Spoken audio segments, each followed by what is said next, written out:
Alright everybody, welcome back into Cultiverse Plays Dominion. I am going to try to play my way through the tutorials, give you a little intro to Dominion. Okay, so they got 4 tutorials. The first one is called Deck Building. Deck Building. Welcome to Dominion. This is a game of building a deck of cards. Your deck represents your Dominion. It contains your resources, victory points, and all the things you can do. It starts out a small, sad collection of estates and coppers. The estates are the green ones, and the coppers are the copper ones. But you hope that by the end of the game it will be brimming with gold and provinces, and the inhabitants and structures of your castle and kingdom. You win by having the most victory points in your deck when the game ends. Victory points come with green cards. Remember that. Victory equals green. You've already got a couple from your estates, but they're not worth too much. To get a higher value victory card will take more coin. I will be referring to coin probably as dollars in this video. Coppers give you 1 coin. Drag up each of your coppers to play them. Look at that. Or you can press this little play treasures button and it plays all your treasures. You've earned $3. You can buy a card costing up to $3. Drag down a silver to buy it. So we drag the silver down. Yay, now it's part of our deck. We have gained it. We bought it and then we gained it. That's more complicated than it needs to be right now. Never mind. Your turn automatically ended and your opponent plays their turn.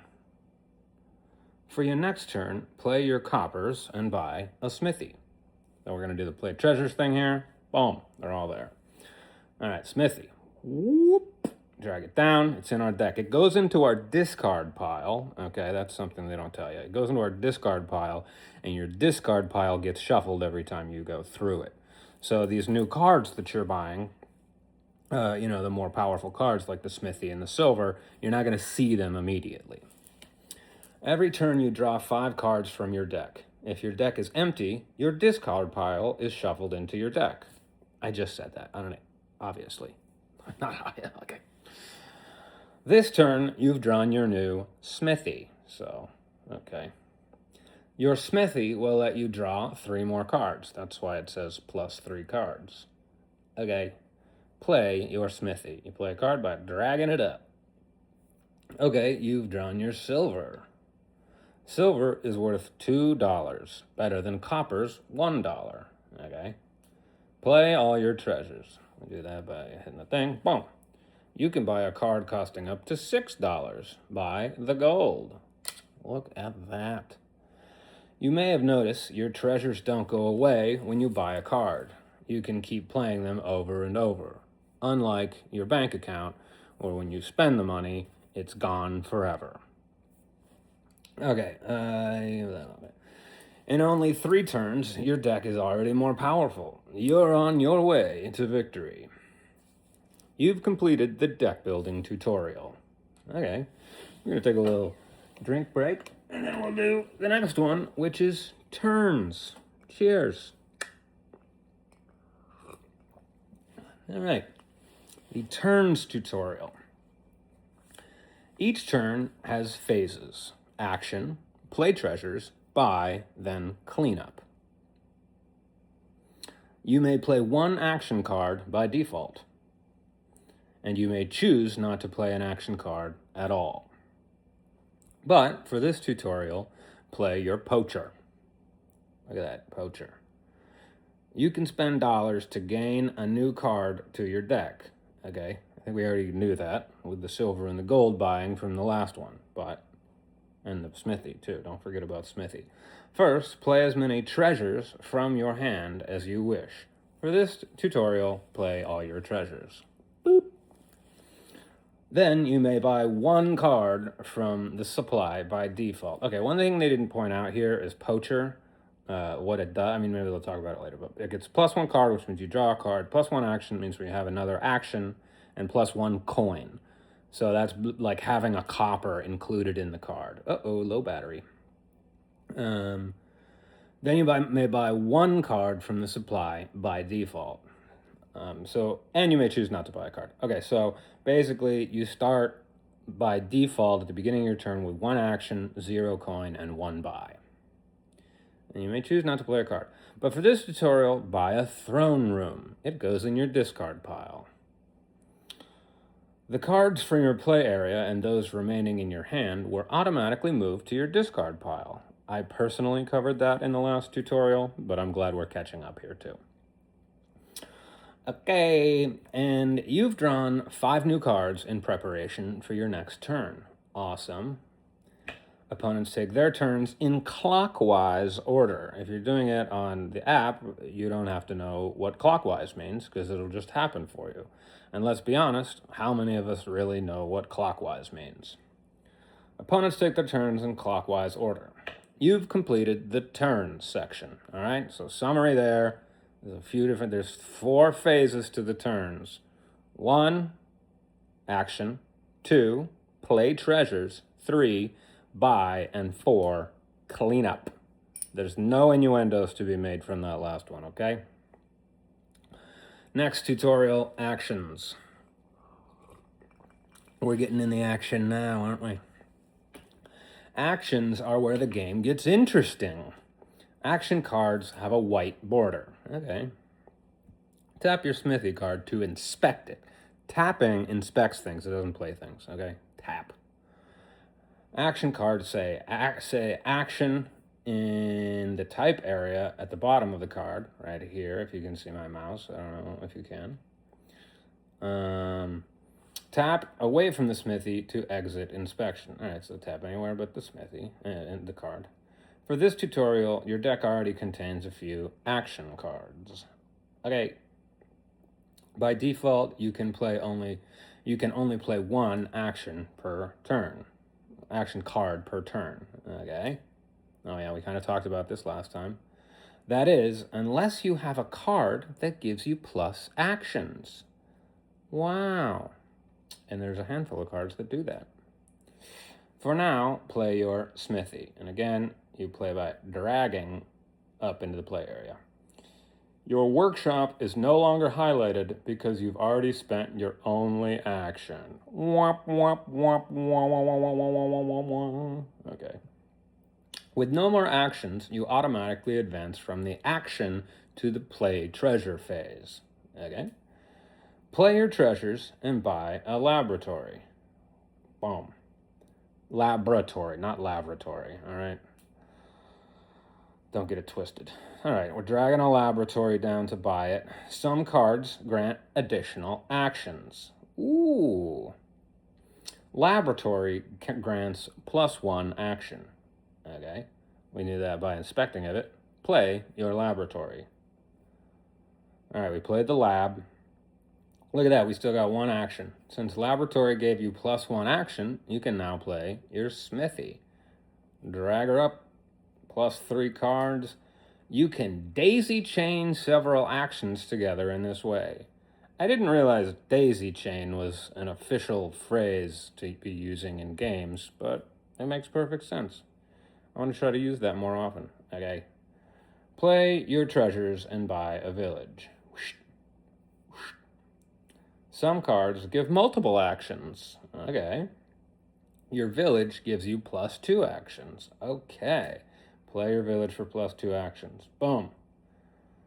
Oh, look at that. We got 2 actions over here. Your remaining actions are tracked over here. Okay. Press and hold the action symbol for a reminder of what this does. Icons are generally tappable for more info. Okay. I'm tapping it and it's not doing anything. So that's poor scripting there. Oh, and it's not letting me go on. What the F? Oh no. Is the tutorial over? Does this thing suck? Come on. Wow. All right. Press and hold the action symbol. Did I not hold it? Okay, I didn't hold it. That's a user-facing error. All right, so then it tells you about your action phase up here. Little reminder. With 2 or more actions, you can keep playing cards. Play your smithy. You still have an action left. Play another action card. Well, look at that. We got a couple of workshops. Why you would have 2 workshops in your deck, I don't know, but we do. Plus actions can allow for some quite complex turns with interesting combos. You've completed the actions tutorial. Okay. Look at that, we're going into game end. It's not so hard, is it? Game end. There are 2 scenarios which bring about the end of the game. Either 1, the province pile is empty. Reminder, provinces are the best of the victory cards. They're worth 6 victory points and cost 8, which is a much better ratio than estates, which have 1 but cost 2, or duchies, which are worth 3 but cost 5. Either 1, the province pile is empty, and you can see that up at top left, or 2, any 3 supply piles are empty, okay? So a couple of different ways for the game to end. Most of the time, it'll be by piling out the provinces, but some, you get a 3-pile ending. All right. Or 2, any of the 3 piles are empty. Note that this can include the curse pile over here, all right? You see that? Curses under the victories. They're anti-victory points. When either of these occurs, the current player finishes out their turn. Victory points are automatically totaled and already include any points from victory cards and curses. The player with the most victory points wins. In the event of a tie, the player who has had the fewest turns wins. But if you play with those rules between your friends, you're a douchebag. Just call it a tie. Okay? If you forget who the starting player was, you can look at the log here. Look at that. Over here. Why won't you let me click it? Okay. You've completed the game end section. It didn't let me click the log. All right. Cards, abilities, attacks, areas. Do we want to continue doing this? Yeah, maybe we'll cut this into 2 videos. Cards. Each cards have a few bits to it. Let's go through them. The card's name is at the top. We got a smithy here. Okay. The type is at the bottom. Action. Okay. The cost of the card is in the lower left, $4. Action cards provide abilities listed below the art, and the art is always fabulous, by the way. Okay. Treasure cards produce additional coin. Okay. Victory cards show the value of victory points here. Okay. Also keep in mind, they're green. Finally, the icon in the lower right indicates which expansion set the card belongs to. You don't really need to know that unless you're feeling super dorky or you want to buy the physical copies, which are also awesome.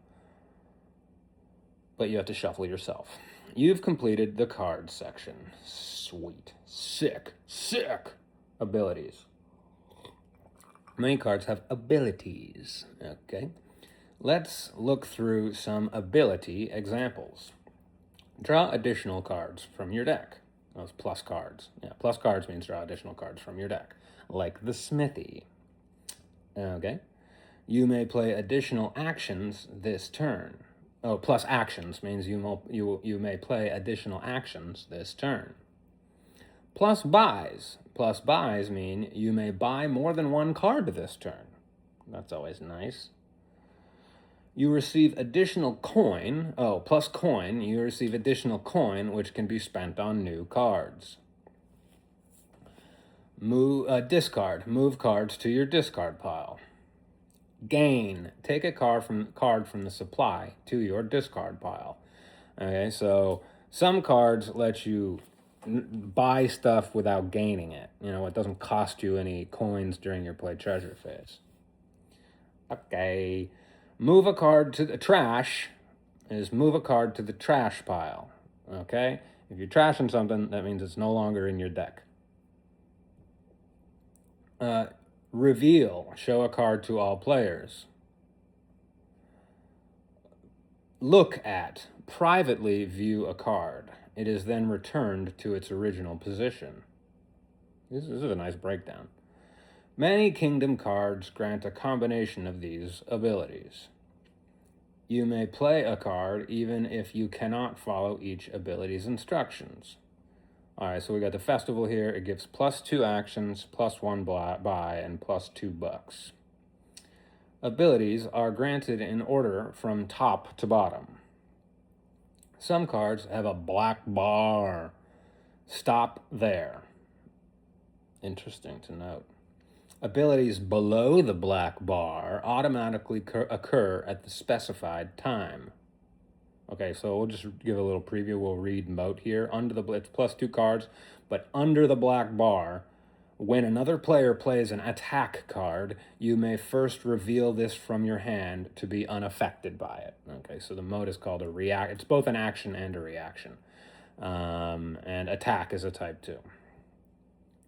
Instructions must be followed if the player can do so, with the exception of instructions preceded by the word may. So right here it says, you may first reveal this from your hand. So you don't have to. That is the end of the abilities section. All right, now we're on to attacks, which I'm sure will be most of your favorites. Attacks. Some cards allow players to attack each other. Let's walk through a few kinds of attacks.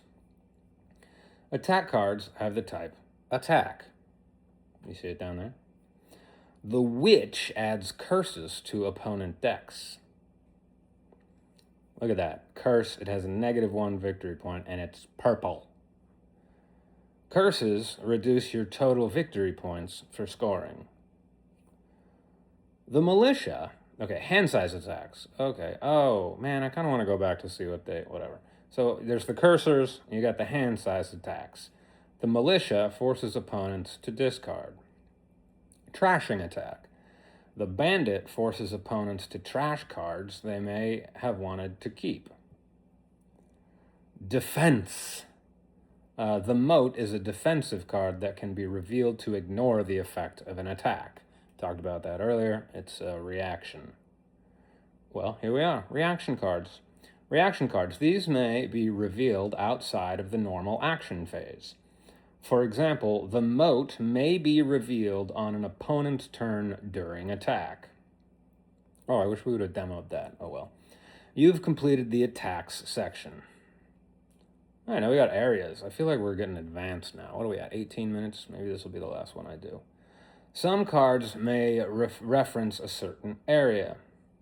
Let's go through the areas of a Dominion game. The supply contains piles of all the cards you can buy. Huzzah! Okay. Basic treasure cards give you coins. Basic victory cards are worth victory points at the end of the game. Look at that. In a 2-player game, there are 8 of each victory card. Otherwise, there are 12. You don't need to memorize these areas. The game will remind you with prompts and highlights. Kingdom cards are 10 piles randomly chosen at the start of the game. You don't have to randomly choose them. You can kind of curate your decks, especially when you figure out what kind of games you like to play, or when you start building strategies of like, okay, what if this combo went against that combo? That's fun stuff. Each kingdom pile contains 10 cards. That is, unless the pile contains victory cards, in which case it contains a variable number based on the total players. You can see over here, Gardens. It has 8 because we're in a 2-player scenario. Curses are over here. Watch out for cursors like the Witch. The common trash pile contains cards which have been removed from players' decks. It's important to know that's common, all right? You don't have an individual trash pile. So sometimes you might trash something, and if somebody's like looking through the trash, they can raccoon it up. You can see your opponent's name, victory points, and more in the opponent summary. This opponent's name is Very Easy AI. Imagine losing a game to the Very Easy AI. And he's got 3 victory points there. You can see here how many cards are in his discard pile. Oh, I'm sorry, in his deck. You can see here how many cards are in his or her hand. And you can see here how many cards are in the discard pile. Okay. Your summary is here. Oh, your summary is here. Okay, so you get your victory points here. You can see how many cards are in your deck here. You can see your discard pile here. We got 1 there, and then you have your hand. This is your hand. This is your draw pile, and this is your discard pile. The current player's actions, buys, and coins are tracked here. See, over here. This is the play area. Cards played here can be seen by all by all players. You can't see your opponent's hand unless some special ability gives you the ability to, which is quite rare. You've completed the areas section, okay? Then we're going to cut it here, but what other... Oh, no, these are just the expansions. Okay, we don't need to do expansion tutorials. We'll hit that up another time. Thanks for watching. Peace and love.